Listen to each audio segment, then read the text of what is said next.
Hi friends, my name is Maruti and I'm the co-founder of Cracku. In this video, I have recorded the video solutions for all the questions in Quant from slot 2 of CAT 2025. The question will be first showed to you. Please try to solve the question on your own before you look at the video solution. If you have any doubts in any one of the 22 questions, please feel free to comment below this video. I look at all the comments and I'll try to respond to them to the best of my ability. In addition to this video, I'll also urge you to watch three very important videos. One is the 100 quant questions that you must know, where we are looking at 100 questions which are very important for CAT with detailed video solution. The second one is the complete quant revision. This was done by Saili. She discusses all the important concepts that are needed for CAT. The third one is a 7-hour video where I and Saili explain all the important formulas that are needed for CAT. The links for all the three videos are given in the description of this video. After you finish this video, definitely go through all three of those videos.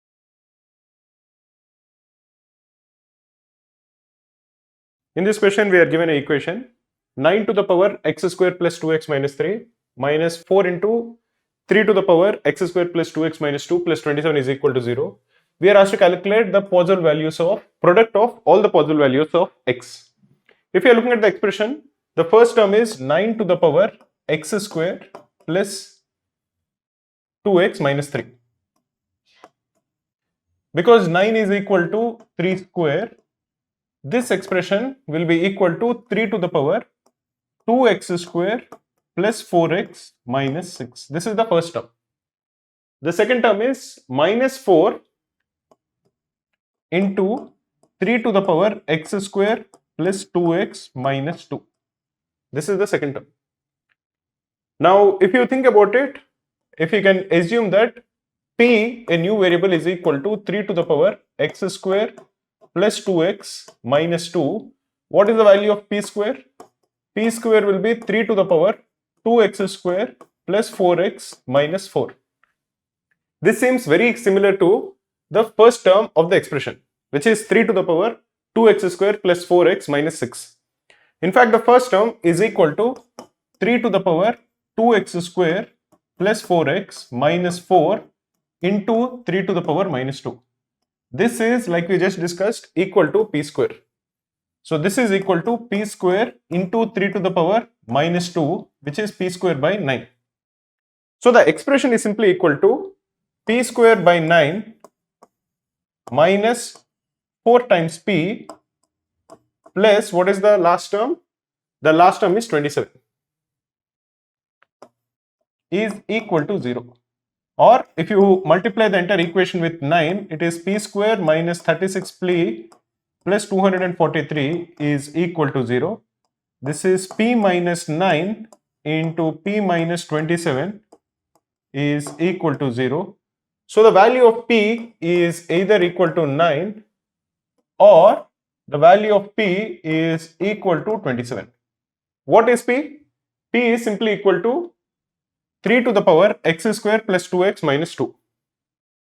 So this is 3 to the power x square plus 2x minus 2 is equal to 9. 9 is 3 square. So what we are saying is x square plus 2x minus 2 is equal to 2, or x square plus 2x minus 4 is equal to 0. This is a quadratic equation. It will have two roots. Let us assume that the two roots are a1 and a2. In the second case, p is equal to 27. That is 3 to the power x square plus 2x minus 2 is equal to 27, which is 3 cube.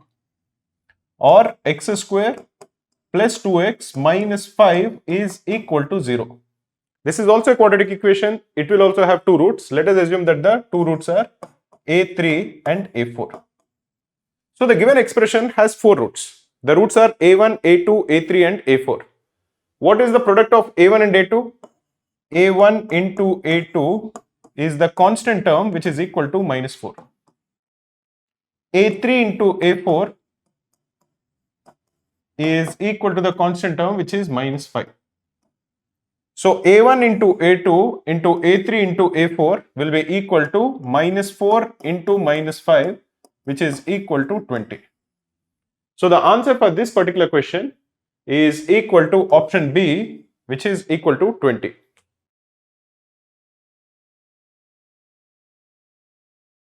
In this question, we are told that the average number of copies of a book sold per day by a shopkeeper is 60 in the initial 7 days.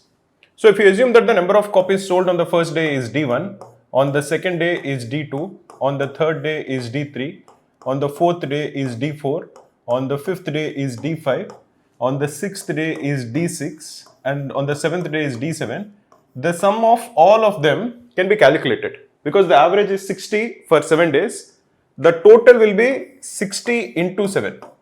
Remember that sum is equal to total into the number of terms. This will be 420. So the total number of books sold on the first 7 days is 420. Similarly, we are told that the average is 63 for the initial 8 days. So if you are doing D1 plus D2 plus D7 plus D8, this can be calculated. Because the average for the first 8 days is 63, the total of the first 8 days will be 63 into 8. And what is 63 into 8? 63 into 8 is 504. So this is 504.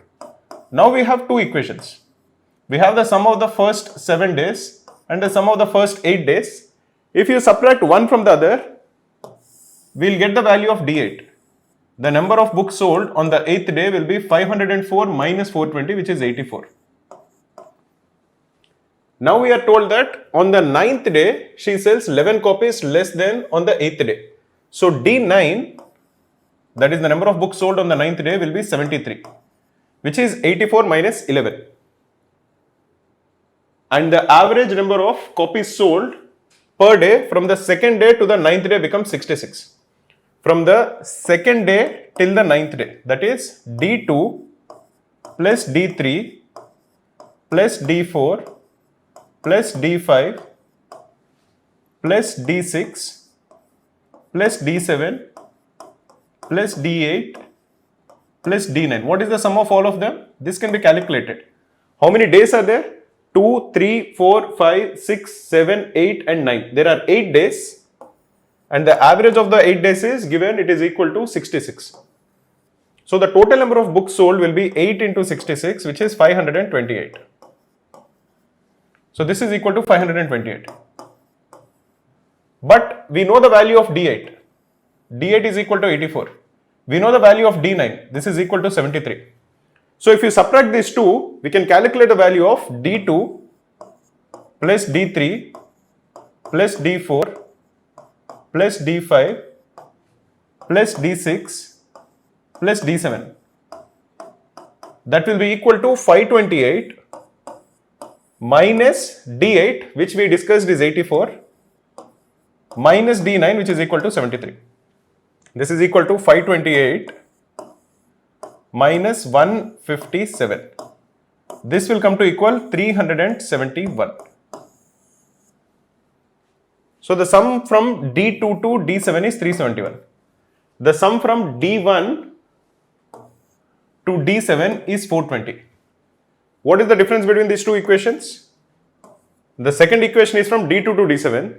The first equation is from D1 to D7. So the difference between these two will be the value of D1, which will be equal to 420 minus 371, which is equal to 49.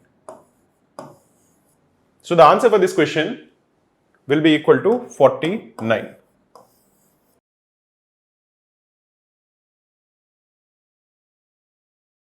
In this question, we are given an inequality. We are required to calculate the real values of x for which x square minus modulus of x plus 9 plus x is greater than 0.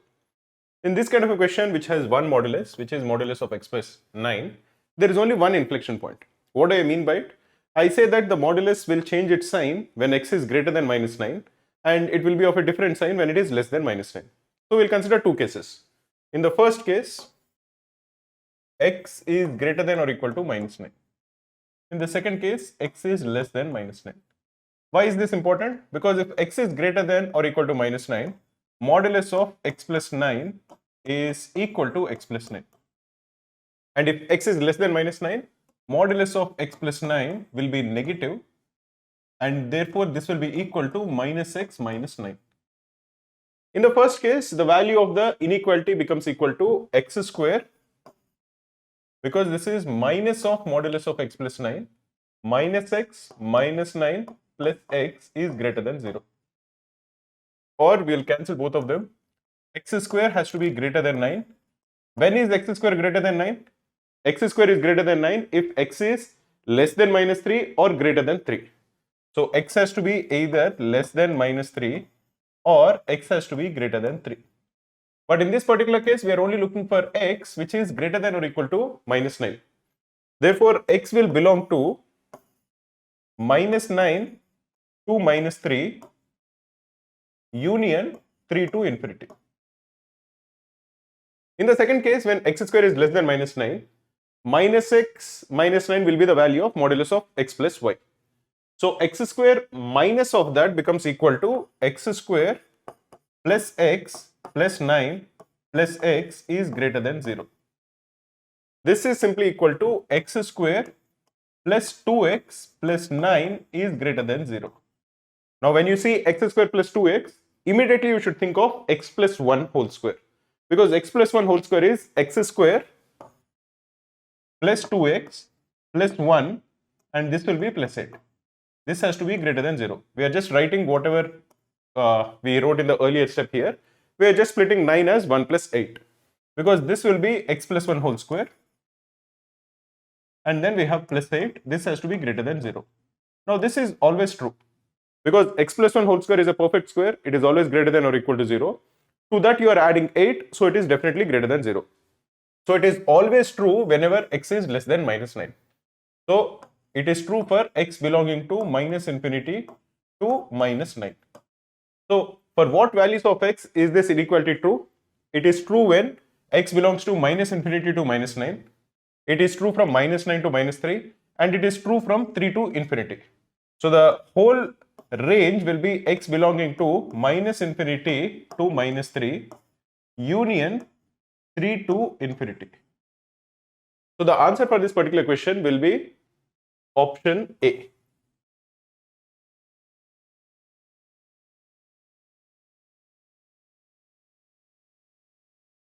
In this question, we are told that there is an item. The cost price of the item is given 1650. This is sold at a certain discount on a fixed mark price to earn a profit of 20%. So what is the cost price? The cost price is 1650. The profit percentage is given. Profit percentage is 20%. So what is the selling price? Selling price will be cost price into 1 plus profit percentage, which is 1.2. This will come to equal 1650 into 1.2. We don't need to calculate it. You can calculate it, but that is not needed. What we are told is that if the discount was doubled, so assume that the mark price is M,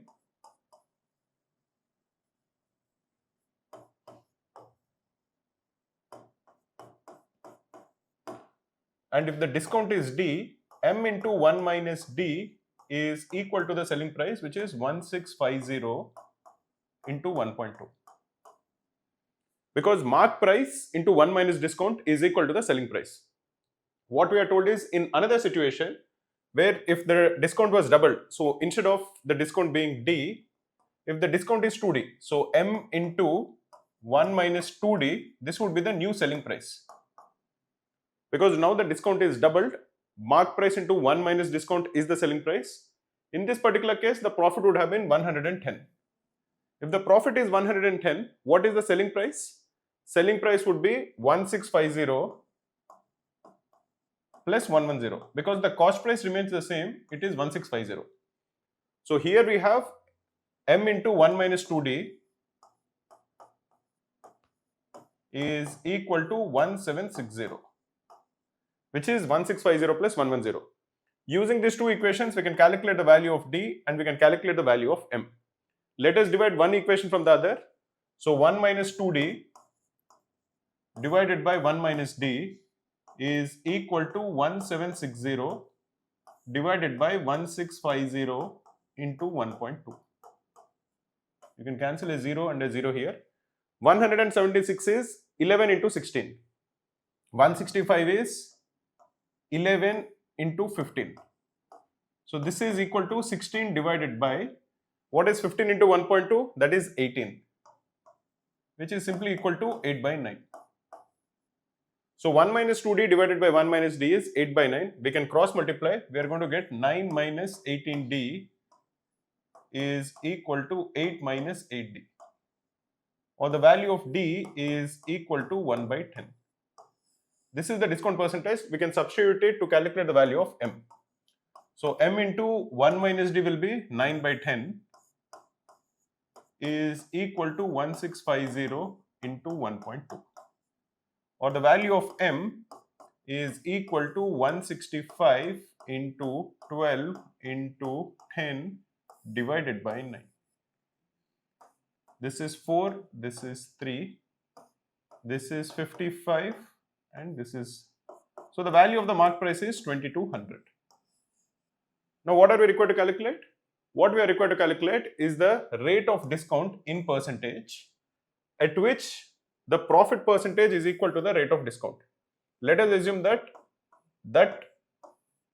discount is D.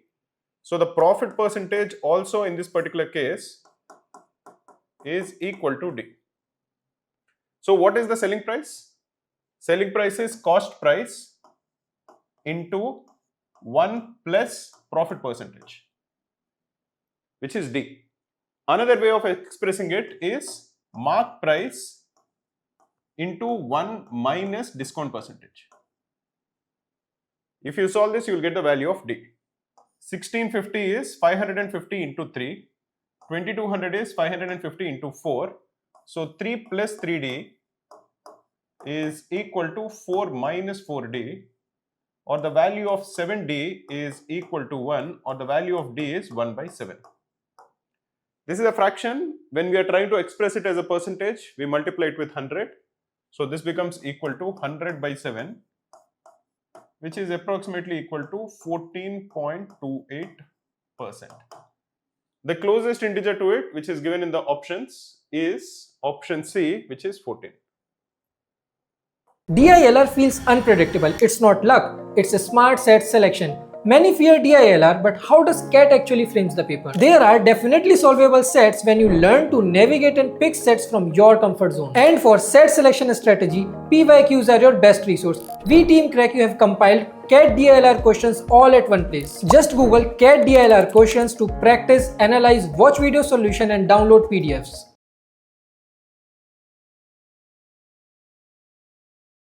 In this question, we are told that m and n are integers, and we are given an equation. We are told that m plus 2n into 2m plus n is equal to 27, and we are asked to calculate the maximum value of 2m minus 3n. What are we required to maximize? We are required to maximize 2m minus 3n. So intuitively, one thing that you have to remember is we want m to be high and we want n to be low. This is what we are looking to maximize. Just intuitively, that makes some sense, because then we can find the answer quickly. Otherwise, we'll have to go through all the cases.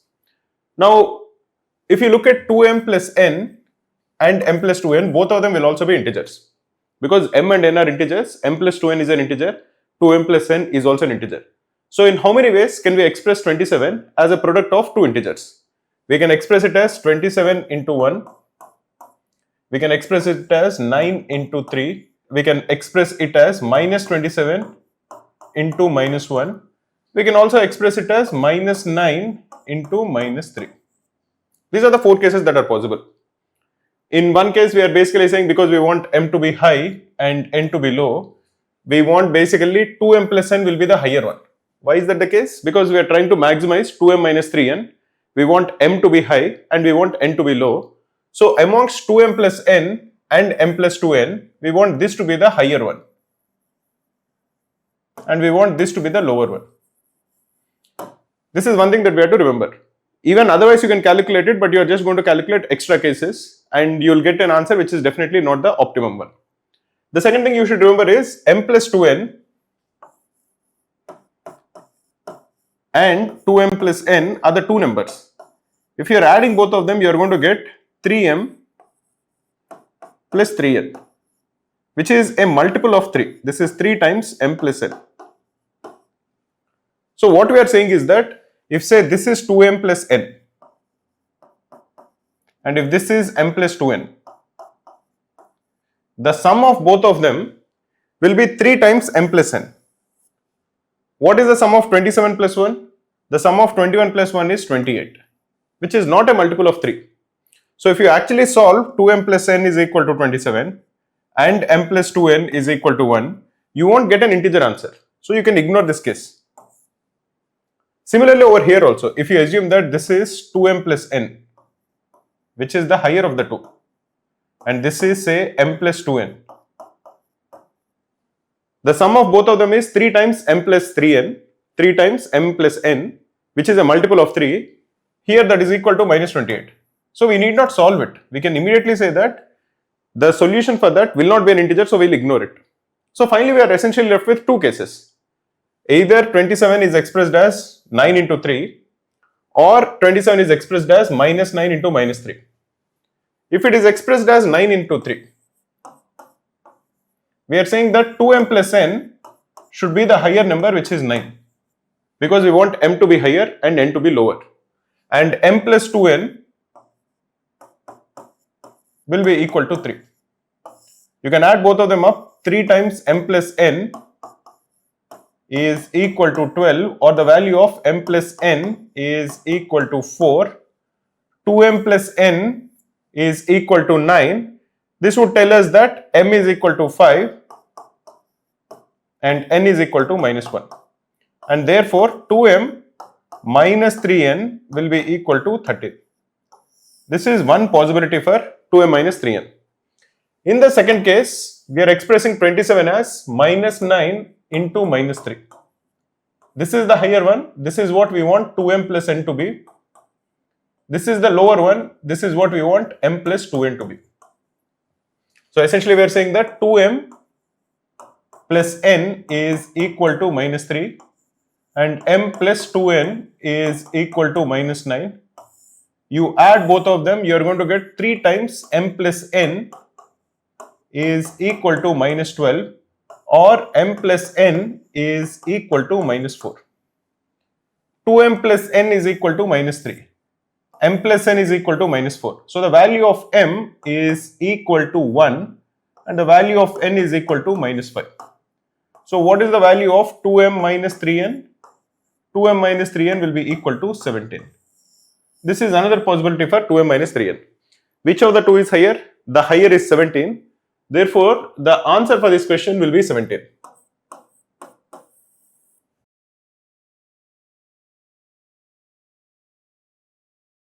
In this question, we are asked to calculate the sum of the digits of 625 to the power 65 and 128 to the power 36. The first thing we should notice in this kind of a question is 625 is 5 to the power 4 and 128 is 2 to the power 7. So we can express 625 to the power 65 as 5 to the power 65 into 4 is 260, because this is 5 to the power 4 whole to the power 65, which is equal to 5 to the power 65 into 4, which is 5 to the power 260, into what is 128? 128 is 2 to the power 7. So this is 2 to the power 7 whole to the power 36, which is equal to 2 to the power 36 into 7. What is 2 to the power 36 into 7? This is 2 to the power 252. We can simplify these two. We can write 5 to the power 260 as 5 to the power 8 into 5 to the power 252 into 2 to the power 252. You can combine both of them. This will be 10 to the power 252. So whatever we are given is simply equal to 5 to the power 8 into 10 to the power 252. All of this will be just zeros at the end of the number. What we are essentially required to calculate is 5 to the power 8. 5 to the power 8 is 625, which is 5 to the power 4 into 625. You can use your calculator to calculate the value of 625 into 625. This will come to 390625. What is the sum of the digits of 390625? It will be 3 plus 9 is 12. 6 plus 2 plus 5 is 13. Sum of 12 plus 13 is 25. Because this number is just equal to 390,625 0 0 0 dot dot dot dot dot 0 0. There will be 252 zeros. They will not add anything to the sum of the digits. The only sum of the digits we are required to calculate is the initial 6 numbers, and they will add up to 25. So the answer for this question will be equal to 25.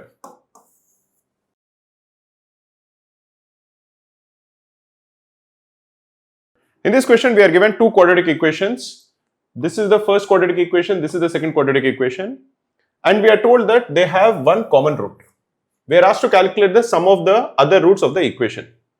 Let us assume that the roots of the first equation are a and b. And because there is a common root, let us assume that the common root is a, and the roots of the second equation are a and c. Now, if you are given a quadratic equation which is of the form px square plus qx plus r is equal to 0, what is the sum of the roots? The sum of the two roots will be equal to minus q by p. And the product of the roots, although that is not needed for this question, just as a revision, product of roots will be equal to r divided by p. Now, because we know the sum of the roots is minus q by p, what is the sum of a plus b? A plus b will be equal to 5 by 3. And what is a plus c? This is a plus c, which will be 2 by 2, which is equal to 1. So the sum of all the four roots, if you are taking it, will be 2a plus b plus c is equal to 5 by 3 plus 1, which is equal to 8 by 3. What we are asked to calculate is the sum of the other two roots. That is, we are required to calculate the value of b plus c. So if we can calculate the value of a, we can calculate the value of 2a, and from that we can easily calculate the value of b plus c. So because a is a root of this equation, 3a square minus 5a plus p is equal to 0. Because a is a root of the second equation also, 2a square minus 2a plus q is equal to 0. We need to calculate the value of a. So we will multiply this equation with 2 and we will multiply this equation with 3, so that we can cancel the terms which contain a square. So if you multiply the first equation with 2, you are going to get 6a square minus 10a plus 2p is equal to 0. If you multiply the second equation with 3, you are going to get 6a square minus 6a plus 3q is equal to 0. You subtract the first equation from the second equation, you are going to get 4a plus 3q minus 2p is equal to 0, or the value of 4a is equal to 2p minus 3q.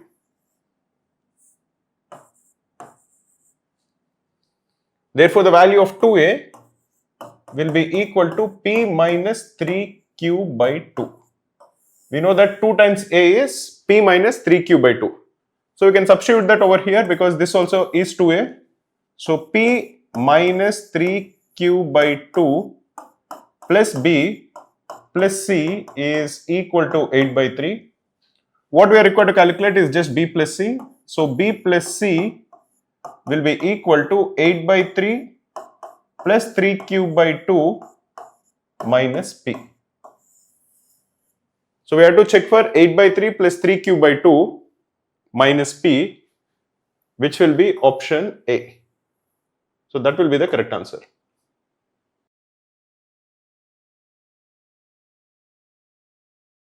In this question, we are given a logarithmic equation. We are told that log of x square to the base 64 plus log of square root of y to the base 8 plus 3 times log of square root of y into z to the base 512 is 4. Let us first try to simplify it so that we can understand what exactly is given. To solve this, you need to know a formula in logarithms, which is log of a to the power m to the base b to the power n is equal to m divided by n into log of a to the base b. Now this particular question, you can simplify the first term, which is log of x square to the base 64 will equal 2, which is the power of x, divided by 2, because 64 is 8 square, into log of x to the base 8. 2 by 2 is simply equal to 1. So the first term is essentially equal to log of x to the base 8. The second term is log of square root of y to the base 8. There is nothing to be simplified here. This is the second term. And what is the third term? It is 3 times log of something to the base 512. 512 is 8 cube. So if you're looking at the third term, which is 3 times log of the base is 512 square root of y into z, this is equal to 3 divided by 3 into log of square root of y into z to the base 8. 3 divided by 3 is again equal to 1. So the third term is log of square root of y into z to the base 8. So if you're looking at the 3 terms, this is the first term, this is the second term, this is the third term. If you're adding all of them, the base will be 8 and it will be log of x into y into z. This we are told is equal to 4, or x, y, z is equal to 8 to the power 4, which you can simplify will be equal to 2 to the power 12. Why did we write it? Because we wanted to find out the minimum value of x plus y plus z. Now we can use the arithmetic mean is greater than or equal to geometric mean, which says that x plus y plus z divided by 3 is greater than or equal to x, y, z to the power 1 by 3. Now x into y into z is 2 to the power 12. If you are taking the power of 1 by 3 to it, this will be 2 to the power 4. So x plus y plus z is always greater than or equal to 3 into 2 to the power 4. 2 to the power 4 is 16 and 3 into 16 is 48. So the minimum value of x plus y plus z will be equal to 48. So the answer for this question is option A, which is 48. Want to know how 100 percentiler approaches the CAT exam? Now you can. Cracku is giving away 3 full-length mocks designed by 5-time 100 percentiler Maruti Sir himself to mirror the actual test. After you finish, just don't look at your scores. Dive into our detailed video solution for every question to learn the expert strategy. Plus, get a deep performance analysis to pinpoint your exact weaknesses. Get your free mock right now. Go to Google and search Cracku CAT free mock.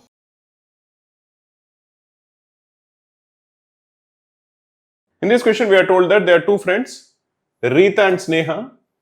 They can row a boat at 5 km per hour and 6 km per hour in still water. So we have Rita in still water. She can row at 5 km per hour. And we have Sneha. She can row the boat at 6 km per hour. In a river flowing with constant velocity, Sneha takes 48 minutes, so this is Sneha, to row 14 kilometers upstream, then to row the same distance downstream. So let us assume that the speed of the stream is s kilometers per hour. So from the perspective of Sneha, what is her speed upstream? Her speed upstream will be 6 minus s. What is her speed downstream? Her speed downstream is 6 plus s. What is the time taken by her to travel 14 kilometers upstream? It will be 14 divided by 6 minus s. What is the time taken by her to travel 14 kilometers downstream? It will be 14 divided by 6 plus s. What we are told is that the time taken upstream is 48 minutes, which is 48 divided by 60 hours, then whatever she has taken to travel downstream. If you simplify this equation, we are going to get the value of s. So let us try to do that. This will be 14 into 1 by 6 minus s minus 1 by 6 plus s is equal to 4 by 5. This will be equal to 14 into 2s divided by 6 minus s into 6 plus s is 36 minus s square. This is equal to 4 by 5. You can cancel 1, 2, this will be 2. You can cancel this 2, this will be 7. Or the equation we get is 35s is equal to 36 minus s square. Or a quadratic equation, s square plus 35s minus 36 is equal to 0. This can be simplified to equal s plus 36 into s minus 1 is equal to 0. So the speed of the stream is 1 kilometer per hour. This would imply that the speed of these guys upstream and downstream can be calculated. Their speed upstream for Rita will be 4 kilometers per hour and for Sneha it is 5 kilometers per hour. Similarly, downstream for Rita will be 5 plus 1 which is 6 kilometers per hour. And for Sneha, it is 6 plus 1, which is 7 kilometers per hour. What we are told is that Rita starts from a certain location in the river and returns downstream to the same location. So let us assume that this is where Rita is. Suppose she travels d kilometers upstream. This is upstream and this is downstream. To travel d kilometers upstream, what is the time taken by Rita? It will be d divided by 4.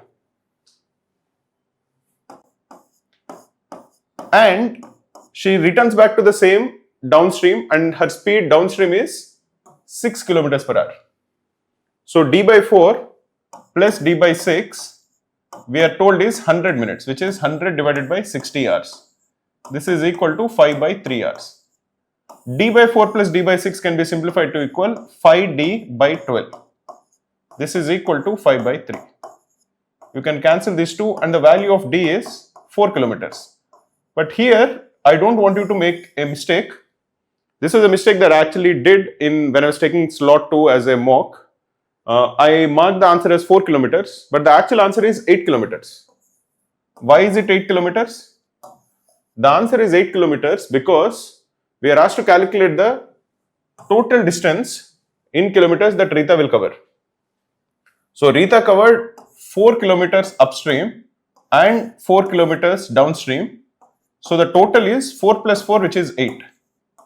So the answer for this question is 8 kilometers.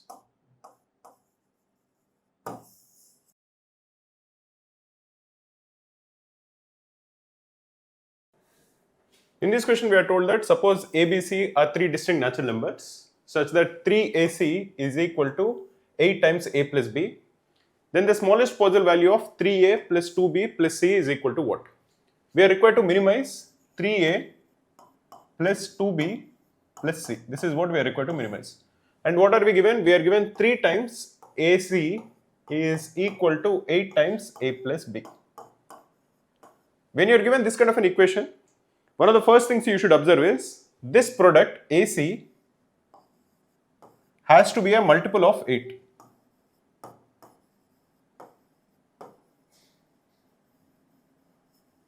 Why should this be a multiple of 8? Because this is the right hand side. Right hand side is 8 times A plus B. So the right hand side, which will denote as RHS, is a multiple of 8. Therefore, the left hand side also has to be a multiple of 8. But left hand side is 3 times AC. There is no term common between 3 and 8. No factor that is common between 3 and 8. Therefore, AC has to be a multiple of 8. Now let us look for certain ideas. So we can assume that A is equal to 1 and C is equal to 8. Or we can assume A is equal to 2 and C is equal to 4. We can continue to do it, but because we are trying to minimize it and we are trying to minimize 3A, if we check these two, that should be more or less sufficient. If you are not sure, you can do others also, but you will immediately realize that the sum 3A plus 2B plus C will continue to increase as the value of A and C increases. If A is equal to 1 and C is equal to 8, 3 times AC will be 3 into 8 is equal to 8 times A is 1 plus B, or the value of B will be equal to 2. In the second case, A is 2, C is 4, This is 8 times 2 plus b, because a is equal to 2. We can cancel this. In this case, b will be equal to 1. In these two cases, let us try to figure out what is the value of 3a plus 2b plus c. In this case, it will be 3 plus 2 times 2 is 4 plus c is 8. This will come to equal 15 in the first case. In the second case, it will be 3 times 2, which is 6, plus 2 times 1, which is 2, plus 4. This will equal 12. So the minimum possible value of this will be 12. That will happen when a is 2, c is 4 and b is 1. So the answer for this question is 12.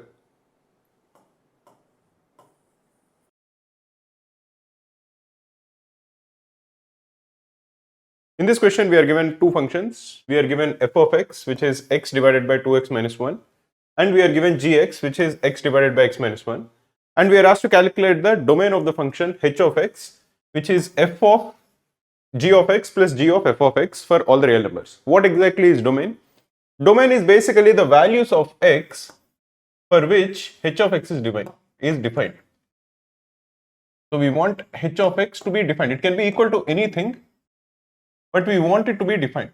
For example, if you are told that what is the domain of 1 divided by x minus 1, this is defined for every value of x where x is not equal to 1. Similarly, if you are told that what is the domain of 1 by x, this is defined for all values of x where x is not equal to 0. So in this particular case, we have h of x. We are required to calculate what are the values of x for which h of x is defined. We can express something. I'll give you one more example. Suppose you are asked to calculate the domain of square root of x. This is defined for all values of x which are greater than or equal to 0. This is basically what domain is. So now for h of x to be defined, we first want f of x to be defined and we want g of x to be defined. Now f of x is defined. What is f of x? F of x is x divided by 2x minus 1. This is defined for all values of x where 2x minus 1 is not equal to 0, or x should not be equal to 1 by 2. If x is not equal to 1 by 2, the denominator is not 0, and then f of x will have some value. We are not bothered about what is the value. We are only worried about whether that is defined or not. So f of x is always defined whenever x is not equal to half. What about g of x? G of x is x divided by x minus 1. This is always defined whenever x is not equal to 1. So initially we can immediately rule out two values of x. One is 1 by 2 and the other is 1. When x is not 1 by 2 and when x is not equal to 1, f of x is defined, g of x is defined. But is f of g of x defined? What is f of g of x? F of g of x is equal to, because f of x is x divided by 2x minus 1, this is equal to g of x divided by 2 times g of x minus 1. Now for this to be defined, we don't want the denominator to be equal to 0. That is, we don't want 2 times g of x to be equal to 1. That is, we don't want g of x to be equal to 1 by 2. Now when is g of x equal to 1 by 2? G of x is x divided by x minus 1. So x divided by x minus 1 is equal to 1 by 2 when 2x is equal to x minus 1, or the value of x is equal to minus 1. When x is equal to minus 1, g of x is equal to 1 by 2. And when g of x is equal to 1 by 2, f of g of x is not defined. Therefore, we don't want x to be equal to minus 1.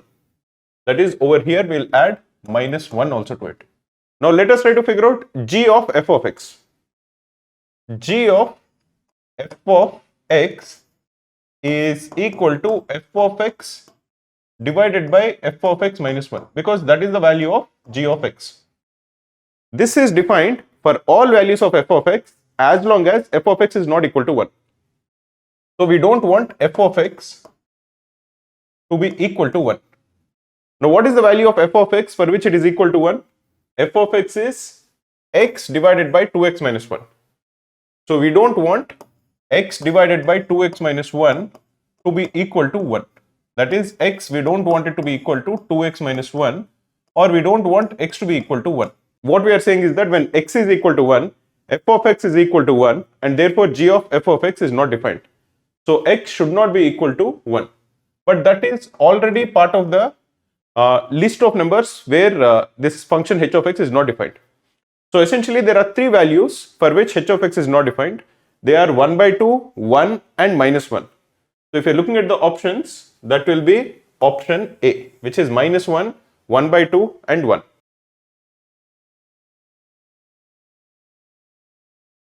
In this question, we are told that there is a loan of 1000 rupees. This is fully repaid by paying two installments of 530 and 594, paid at the end of the first year and the second year. We are told that the interest is compounded annually. We are asked to calculate the rate of interest. Let us assume that the rate of interest is R.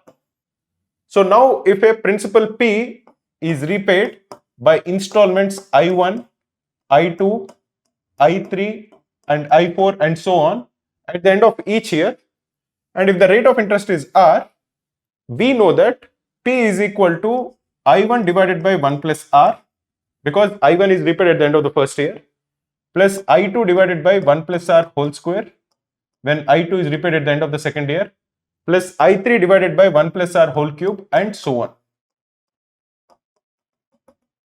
In this question, the principal is 1000 rupees. 530 is repaid at the end of the first year and 594 is repaid at the end of the second year. So 1000 is equal to 530 divided by 1 plus R plus 594 divided by 1 plus R whole square. If you simplify it, you are going to get a quadratic equation in R. Once we solve it, we'll get the value of R. A slightly simple way to calculate it, simpler way, is by assuming that 1 plus R, 1 divided by 1 plus R is equal to x. So we'll first calculate the value of x, and from that we'll calculate the value of R. So then this equation becomes 1000 is equal to 530 x plus 594 x square. Or the quadratic equation in x square is 594 x square plus 530x minus 1000 is equal to 0.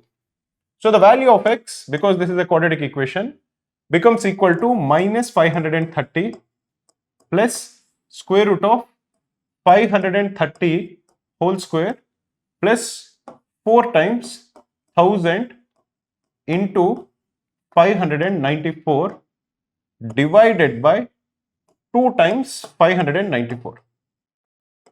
Let us try to simplify this first. That is square root of 530 square plus 4 times 594 into 1000.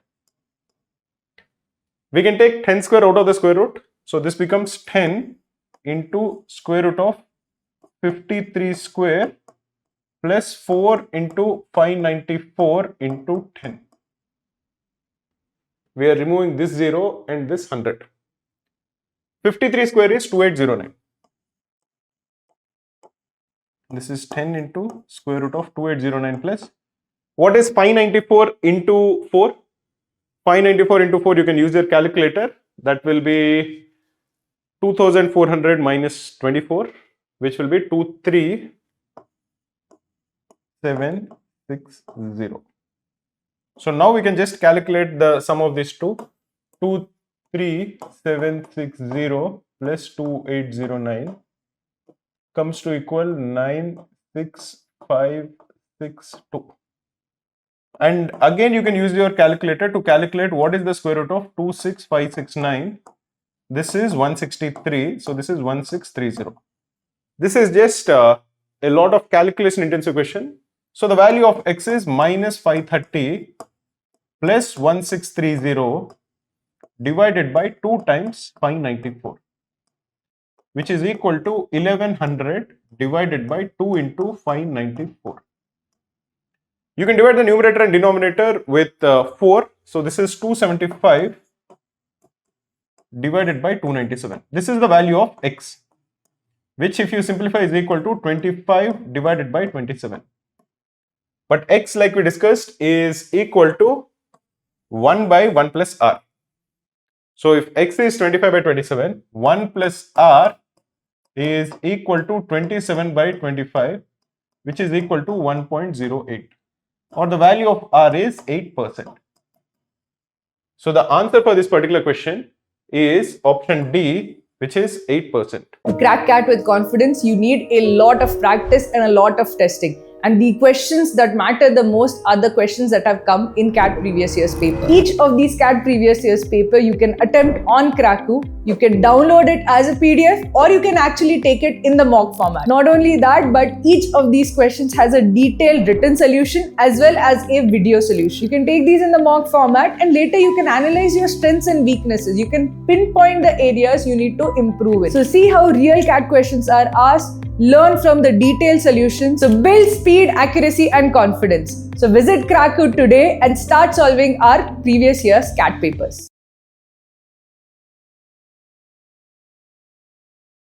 In this question, we are told that there are two tangents which are drawn from a point P and a circle with center O at points Q and R. So let us draw this first. Let us assume that this is the circle. The center of the circle is O. From one point, two tangents are drawn. This is one tangent and this is the other tangent. From point P, this intersects the tangents at Q and R. Now point A and B lie on PQ and PR respectively, such that AB is also a tangent of the same circle. So we have a tangent like this. This is A and this is B.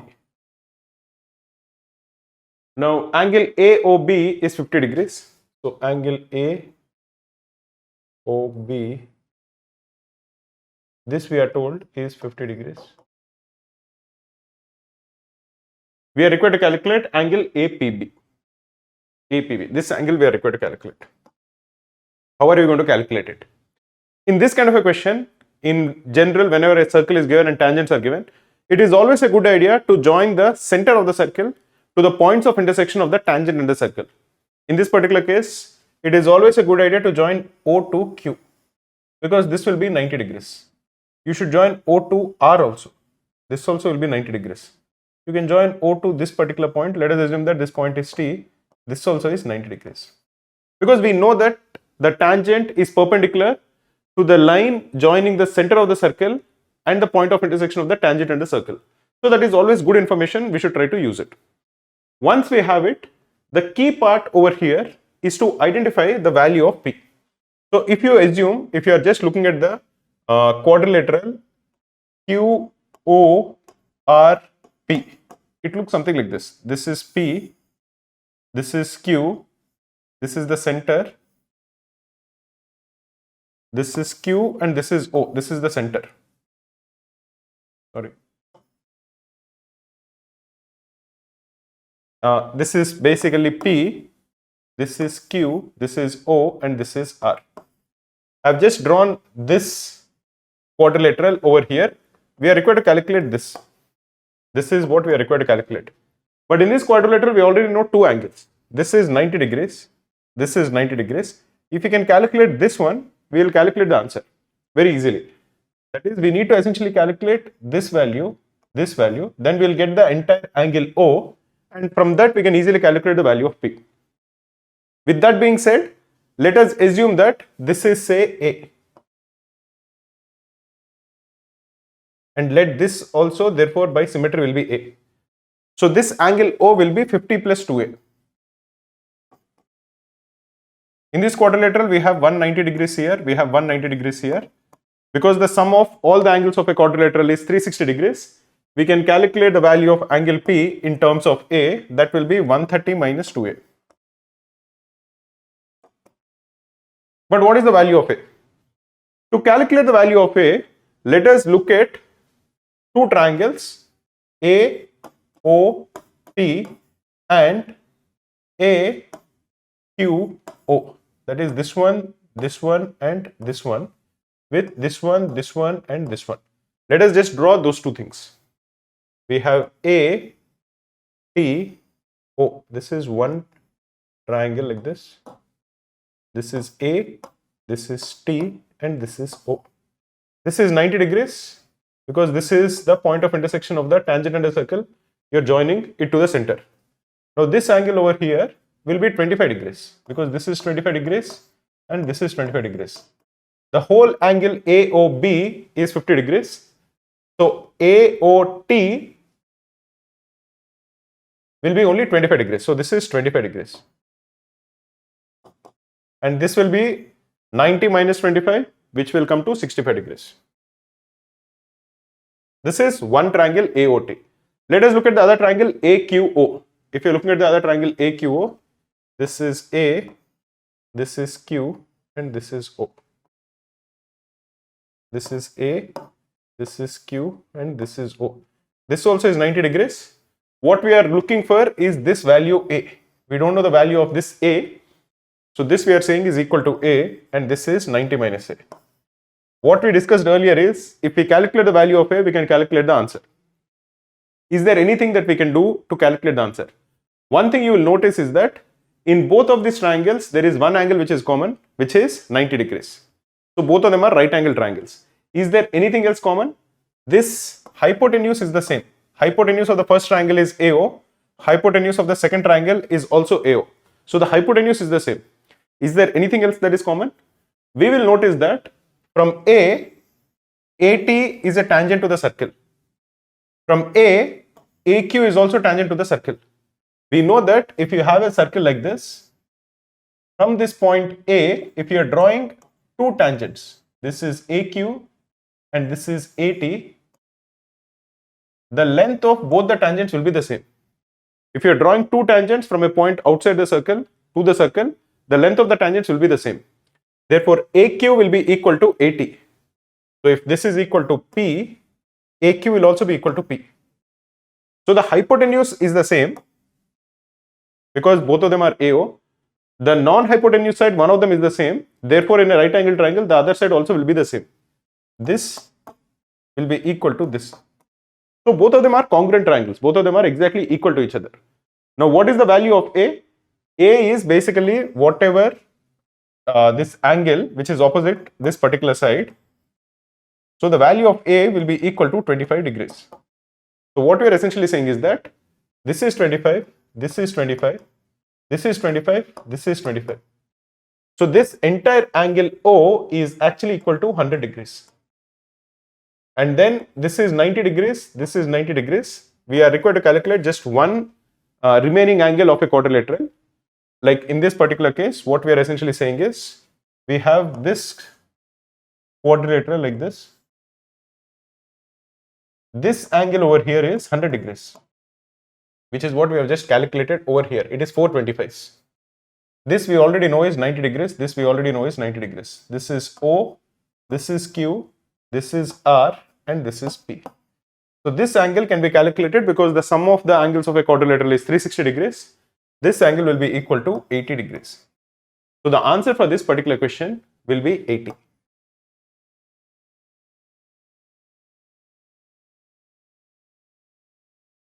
In this question, we are required to calculate the number of divisors of a particular number, which is 2 to the power 6 into 3 to the power 5 into 5 cube into 7 square, which is of the form 3r plus 1. That is, that factor or the divisor should leave a remainder of 1 when divided by 3, which is what we are required to calculate. Every factor of this particular term will be of the form 2 to the power a into 3 to the power b into 5 to the power c into 7 to the power d. This factor has to leave a remainder of 1 when divided by 3. So immediately we will figure out that this term b has to be equal to 0. Because if b is equal to 1 or 2 or 3 or 4 or 5, even then it will be a factor of the given number. But it will be a factor which is a multiple of 3. Here we want this number to be not a multiple of 3. We want this number to actually leave a remainder of 1 when divided by 3. So b has to be equal to 0. And the required number will be 2 to the power a into 5 to the power c into 7 to the power d.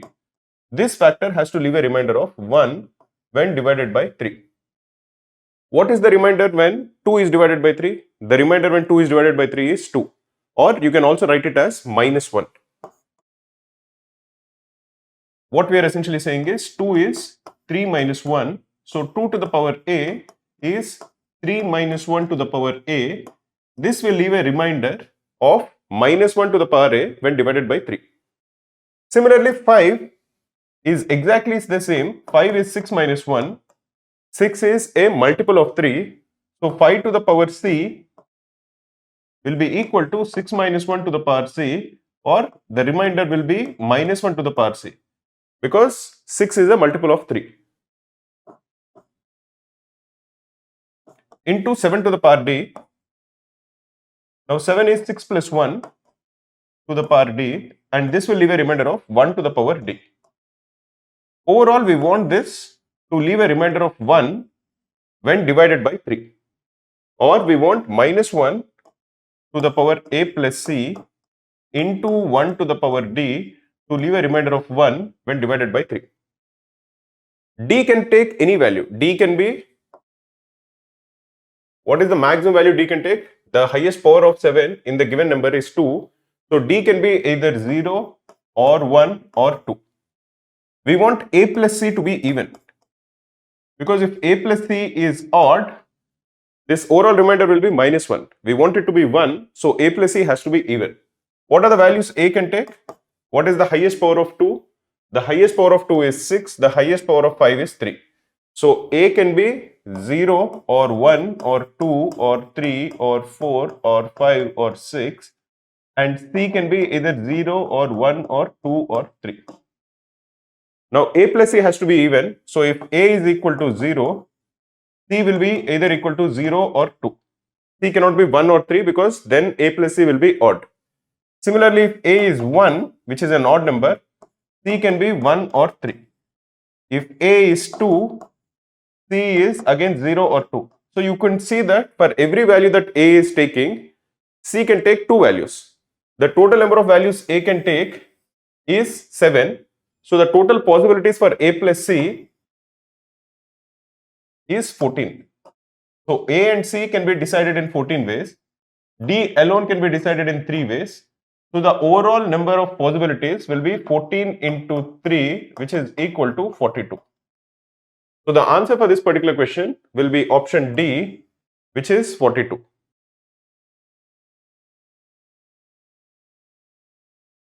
In this question, we are told that A, B, C, D, E, F is a regular hexagon.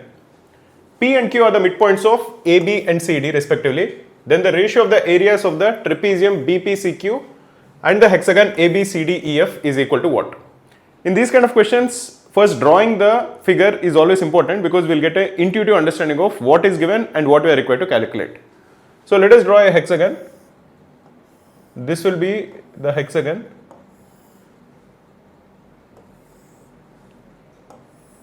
Let us assume that this is the hexagon. This is A, B, C, D, E and F.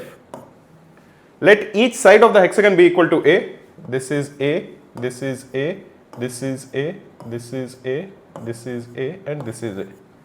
One other thing that we should know in a regular hexagon is that the length of the longest diagonal will be 2A.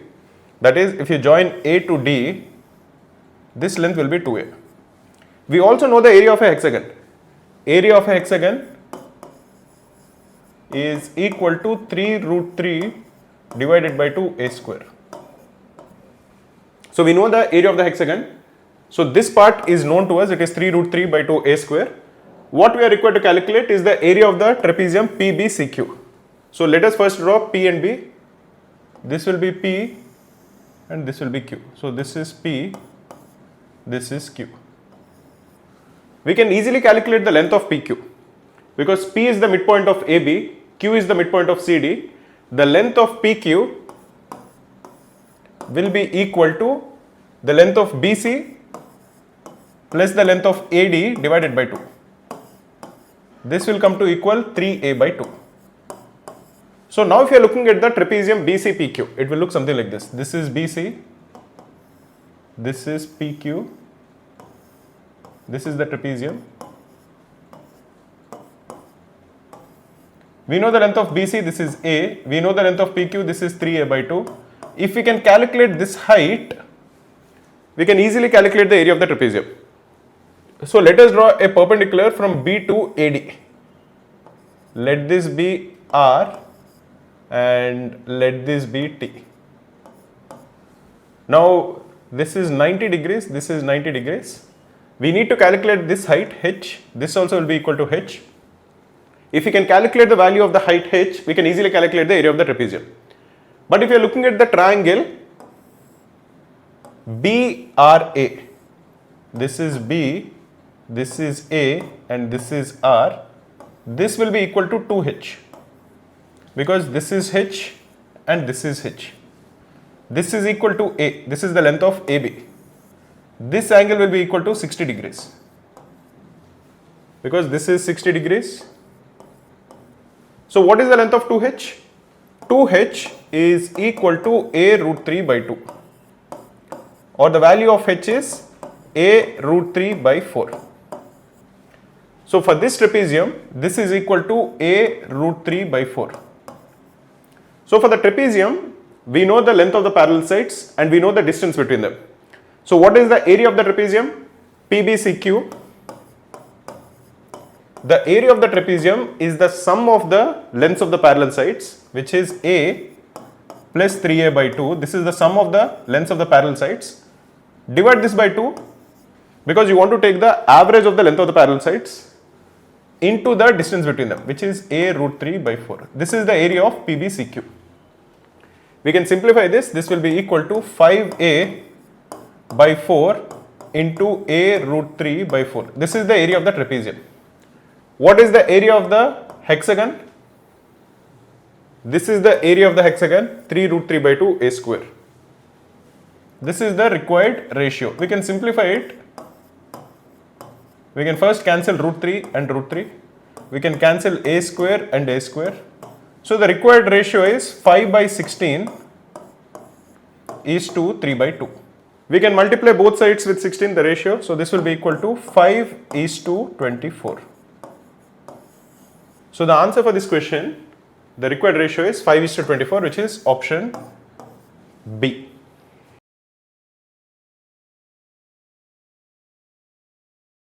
In this question, we are told that A, B, C and D are integers such that their sum is equal to 46. So A plus B plus C plus D is equal to 46. We are required to calculate the minimum possible value of A minus B whole square plus A minus C whole square plus A minus D whole square. So we are required to calculate the sum of 3 squares. Every square is a non-negative number. X square will be positive or 0. So if you are looking for the sum of 3 squares, it will be either 0 or positive. So to minimize the sum, we want all of them, A minus B, A minus C, A minus D to be equal to 0. That is, we would want A to be equal to, B to be equal to, C to be equal to D. In that particular case, each one of them will be equal to 46 divided by 4, which is equal to 11.5. But we know that A, B, C, D are all integers. They are not 11.5, which is not an integer. Therefore, because we want to minimize the perfect squares, we want them to be as close to each other as possible. So we will make 2 of them to be equal to 11 and 2 of them to be equal to 12. You can make A to be equal to 11 or 12, it won't matter because the sum of the squares will be the same, like we will see now. If A is equal to 12, B is equal to 12, C is equal to 11 and D is equal to 11, A minus B will be 0, A minus C will be 1, A minus D will be 1 and the sum of the squares will be 2. So the minimum possible value of the sum of these 3 squares is equal to 2, which is the answer for this particular question. One of the things that I want to tell you is in these last few days in the run up to CAT, solving a lot of questions will be very useful to you. So we have created a lot of PDFs which include useful questions. You can download those PDF. You have to just Google search Cracku, Quant, topic wise questions and you will get the PDFs and try to solve them on your own. Once you solve the question or once you struggle to solve the question, the link for the video solution is given in the PDF itself. These PDFs have been downloaded thousands of times in the last few weeks. I'm sure they'll be very useful to you. Download these PDFs and try to solve them. Again, just you have to Google search Cracku Quant topic-wise questions to get the PDFs.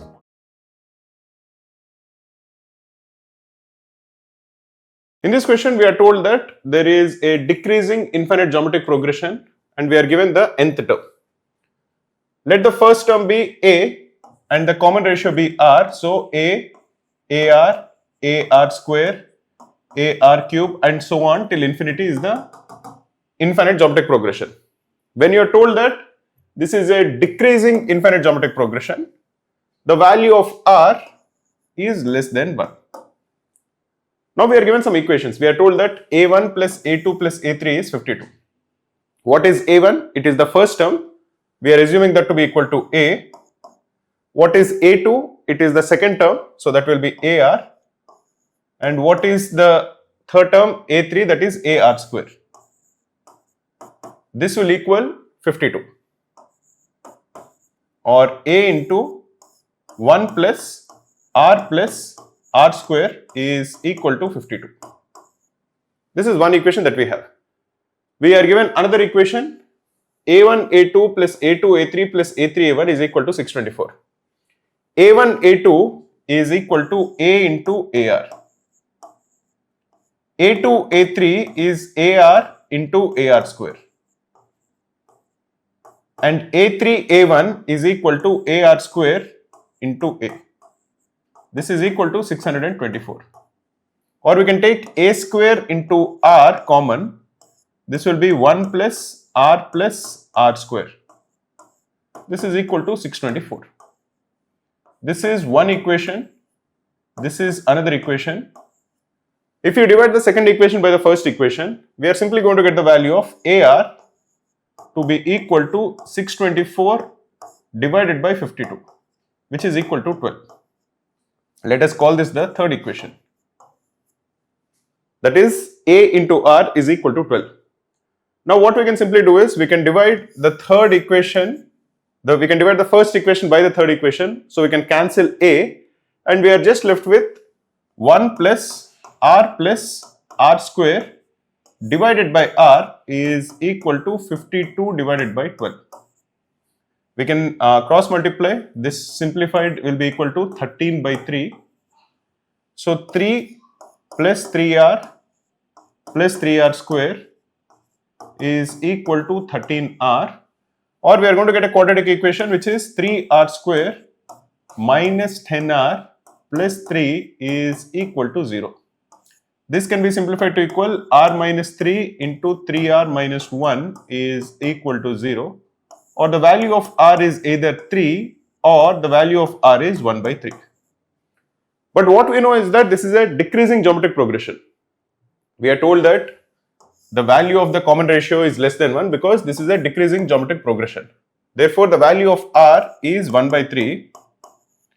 We also know over here that A into R is 12. Therefore, the first term A will be equal to 36. Now, what is the sum of the infinite geometric progression? AR square. The sum, that is A plus AR square plus AR cube plus dot till infinity. When the common ratio lies between minus 1 and plus 1, that is, it is a decreasing geometric progression, will be equal to A divided by 1 minus R. That is the sum of the infinite geometric progression. In this particular case, A is 36. So the sum will be 36 divided by 1 minus 1 by 3, which is equal to 36 divided by 2 by 3, which you can simplify will equal 36 into 3 divided by 2. This is 18 and this will equal 54. So the answer for this question is option B, which is 54.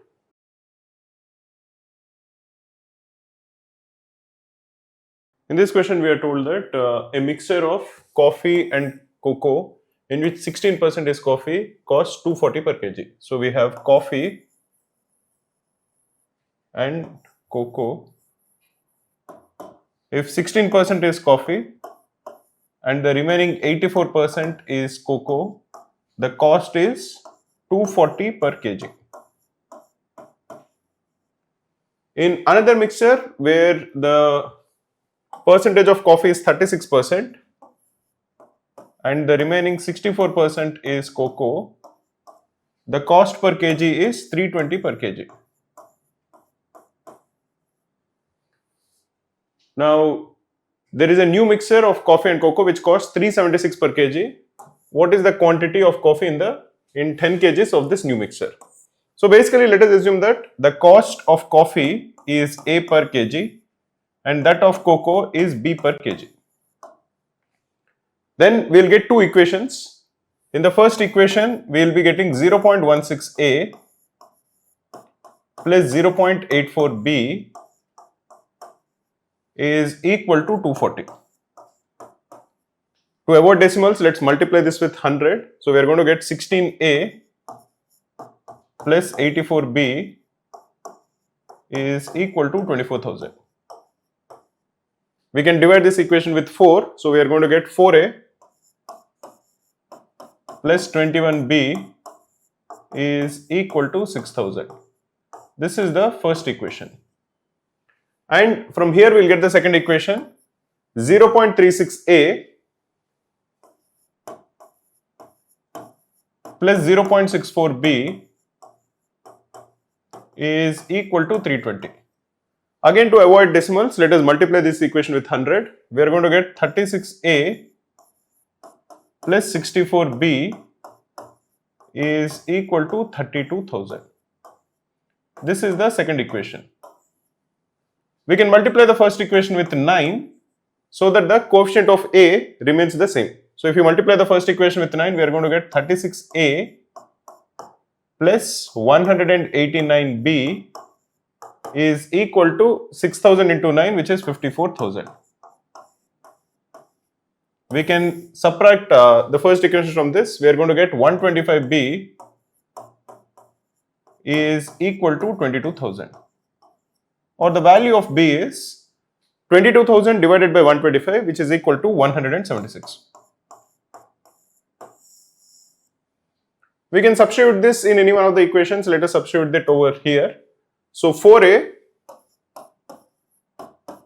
plus 21B. What is 176 into 21? 176 into 21 can be calculated. This is 176. This is 0. This is 352, right? So this will come to equal 3696. So 4A plus 3696 will be equal to 6,000. Or 4A is equal to 2304. Or the value of A is 2304 divided by 4, which is 576. So now we are told that there is A which costs 576 per kg and there is B which costs 176 per kg. These two are mixed and we are getting a new mixture which is costing 376 per kg.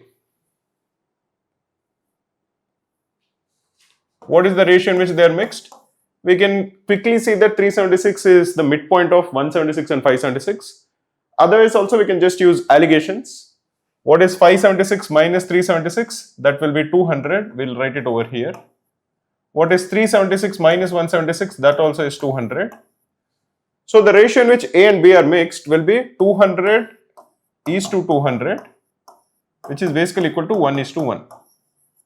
So the component of coffee, which is A, in 10 kgs of the mixture will be exactly half, which will be 5 kgs. So the answer for this question will be option A, which is 5 kgs.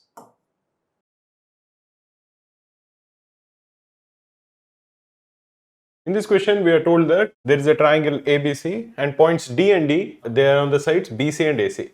So let us draw this triangle. This is triangle ABC. This is A, this is B, and this is C. D and E are on the sides BC and AC.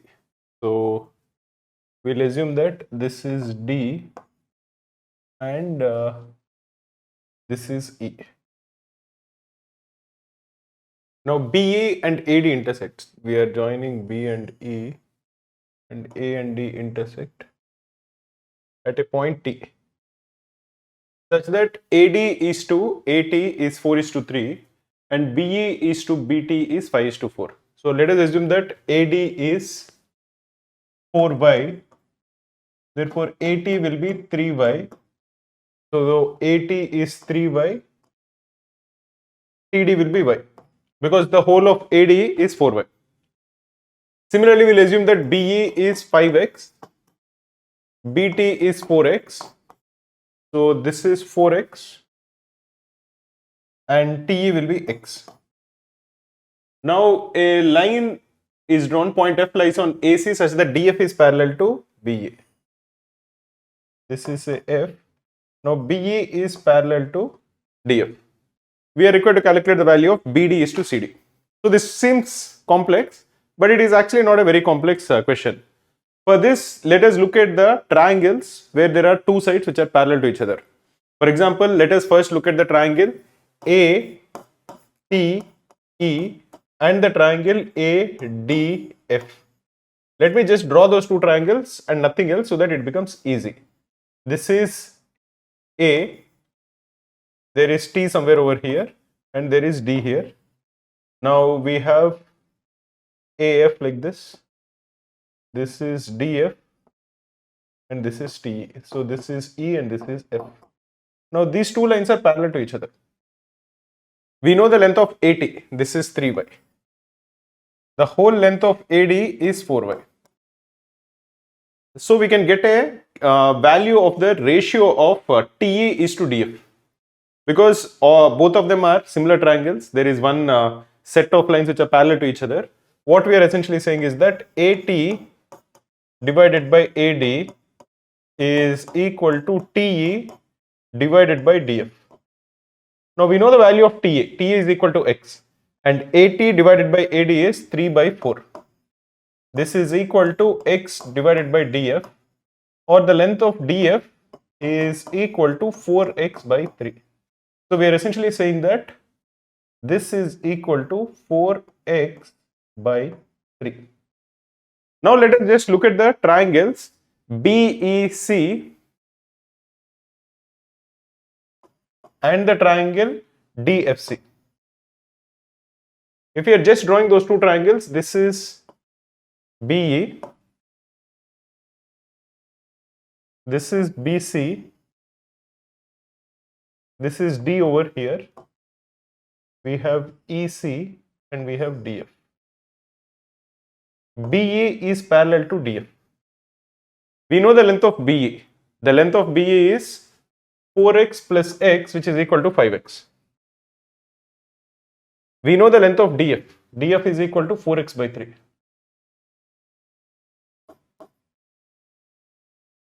So now what we are saying is, this is 4x by 3. What we are saying is that BE divided by DF is equal to BC divided by CD.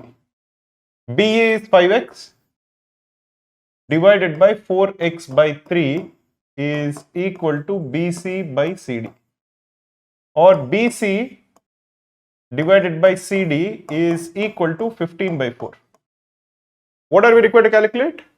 We are required to calculate the value of BD is to CD. So now we know that BC is simply equal to BD plus CD. Therefore, this becomes equal to BD plus CD divided by CD is equal to 15 by 4, or the value of BD divided by CD will be equal to 11 by 4. Therefore, the answer for this question is option B, which is 11 by 4.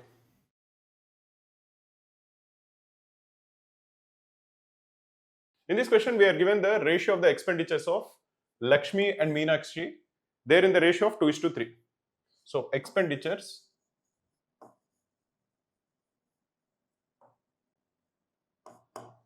of Lakshmi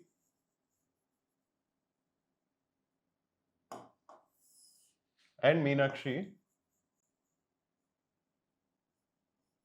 they're in the ratio of 2:3. So let us assume that the expenditure of Lakshmi is 2x. So the expenditure of Meenakshi is 3x because we want them in the ratio of 2:3. And the ratio of the income of Lakshmi to the expenditure of Meenakshi is 6:7. So let us put the income. The ratio of the income of Lakshmi to the expenditure of Meenakshi is 6:7. If you assume that this income is I divided by 3x is the ratio of the income of Lakshmi to the expenditure of Meenakshi. This we are told is 6/7. Or the value of I is equal to 18x/7. So here we can substitute this as 18x divided by 7. So what is the savings? Savings is given as the difference between income and expenditure. For Lakshmi, it will be 18x divided by 7 minus 2x, which will come to 4x/7. And we are told that the ratio of their savings is given, the ratio of their savings is 4:9. Therefore, if the savings of Lakshmi is 4x/7, the savings of Meenakshi is 9x/7. So what is the income of Meenakshi? The income of Meenakshi is 3x plus 9x/7. This, if you simplify, will be equal to 30x divided by 7.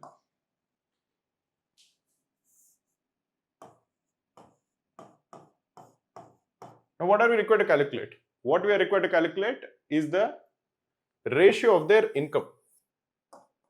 What is the ratio of their income? It is 18x divided by 7 is to 30x divided by 7.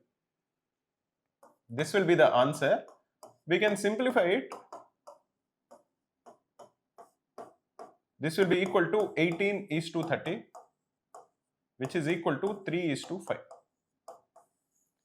So the answer for this particular question is option A, which is 3:5. Every serious cat aspirant needs a secret weapon for the revision. This is yours, the Cracku Cat Formula PDF. It is not just a list, it's comprehensive and topic-wise guide for every formula you'll ever need to know. We've built it to be only formula sheet you'll ever need for your preparation, and we're giving it away for free. Find it easily. Just go to Google and search Cracku Cat Formula PDF. Download it, master it, and walk into the exam with confidence.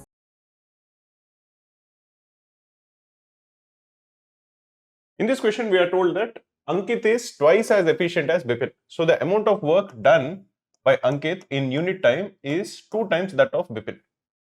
And Bipin is twice as efficient as Chandan. So Bipin does 2 times as much work as Chandan. So if you assume that Chandan does 1 unit of work per day, Bipin does 2 units of work, and the third guy, Ankita, does 4 units of work because she does twice as much work as Bipin. So if all 3 of them are working together, they finish 7 units of work in a day. What we are told is that all 3 of them work together for 20 days. So for the first 20 days, all of them are working together. Every day they will be doing 7 units of work. So the total work that will be done is 140 units, which is 20 into 7. Then Bipin leaves. Bipin leaves the job after 20 days and the job is completed in 60 days. That is, the job goes on after 20 days, it goes on for another 40 days. And in this 40 days, who are the people who are working? Bipin is not working, but Chandan is working and Ankita is working. Chandan does 1 unit, Ankita does 4 units. So both of them together, they will be doing 5 units of work every day. They will work for 40 days and they will be doing 40 into 5, which is 200 units of work. And now the job is completed. So what is the total work that needs to be done? Total work that needs to be done is equal to 140 plus 200, which is 340 units. And how many days does Chandan take to do it? Chandan does 1 unit of work every day. The total work that needs to be done is 340 units. So it is going to take 340 days. So the answer for this particular question is 340 days.